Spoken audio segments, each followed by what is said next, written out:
Thanks, everybody. Sorry I couldn't get here in time to get the IT up and working. We don't have an IT person yet. We don't have millions and billions of dollars to spend on this campaign, so all of us got to chip in to do a little bit of our part. And I love that about this campaign. I love being a scrappy campaign.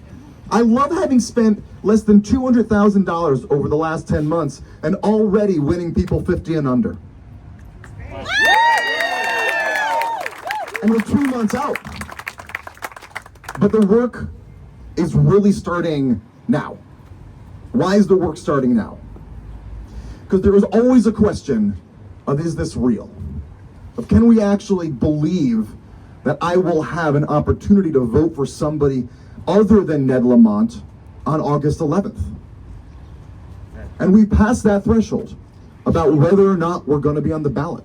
Because of a lot of you in this audience, we soared past that 15%. Yeah. And there was a question about whether or not we were going to be the second Democratic gubernatorial candidate that would raise the money. And not only have we done that, we've raised more money than any candidate in the history of the program over the last 20 years. Because of you. I've been saying this thing and reflecting on this thing from the very beginning. I cannot tell you that I knew that we would all be standing here right now. I did not know that this was possible. But here's what I do know. That if you don't try, you're not going to get anywhere. And the thing that holds you back is the feeling like it's either too hard or just simply impossible. Nothing about what we're doing is impossible. The only way that change happens is because people come together with a shared vision. And so all I know how to do is put one foot in front of the other and keep on telling people, here is the vision that I see for our state. I see elected officials standing side by side with advocates and activists in the street fighting back against a lawless federal administration. Willing to risk our safety, willing to risk our reputation for the people who are being targeted by the federal government. When ICE and Border Patrol come into our state, I'm going to tell you a very quick story.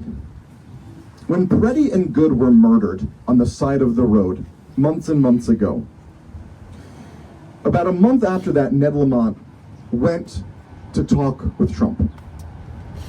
And my expectation of a leader in that moment is to say, what you are doing is ripping our country apart for nothing. You are accomplishing nothing. What did Ned Lamont say? He said, what did you learn? Look it up. The amount of naivety that our governor enterprises right now is shameful. We must be sober-minded about the moment that we are in. Because ICE and Border Patrol do not stop at immigrants, they start with immigrants. And if we ever for a moment believe that immigrants are something other and not us, immigrants are us. We are all immigrants.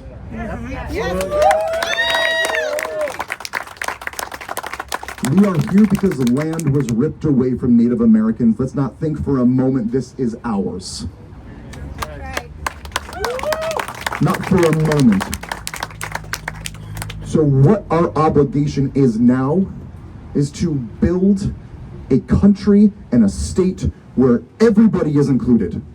Everybody is included.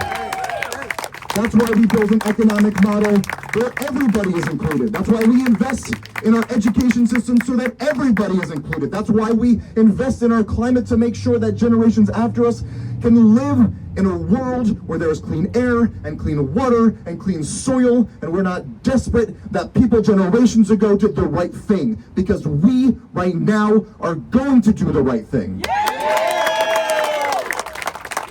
And what does that mean? It means we have to hold people accountable. It means we have to have hard conversations with people in power.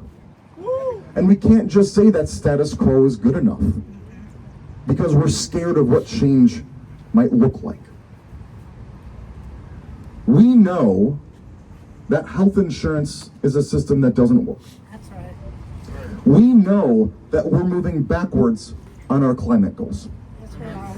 We know that as of last week to today, that the most vulnerable in our society are not being protected.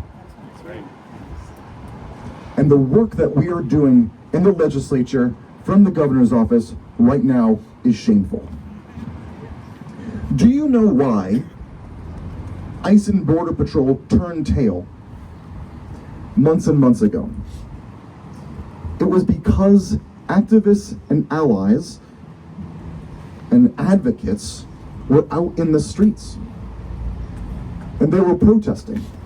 And they were risking their physical bodies to protect democracy, to protect rule of law. And that ultimately is what won over the rest of the country. To say, whoa, whoa, whoa, I voted for Trump, but I didn't vote for that. Right. No, you absolutely voted for that. That's right. You absolutely voted for that, and this is your doing. And now you have to be part of the solution and help us fix it.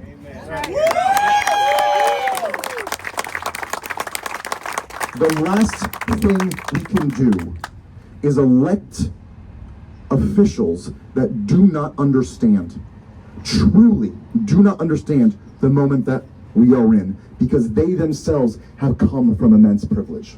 Right. And they can't understand what that fear is like. When you walk into a church, when you walk into a grocery store, when you walk into your school, when you walk into the courthouse, and people are waiting to disappear you. We all have a responsibility to be out in the streets, to elect people that understand the stakes of the moment that we are in. Doing anything less lets all of us down. That is why I am putting 14 hours a day, because the winning is not the point. The changing our culture and our systems is, and that only happens when we do events like this, when we get people out on doors and making calls and explaining the stakes of the moment that we are in. Thank you, Danbury, for coming out. Thank you for showing up. Thank you for this work. I pledge to you, I will not stop until we win on August 11th, early voting on August 3rd. This work belongs to you. Thank you.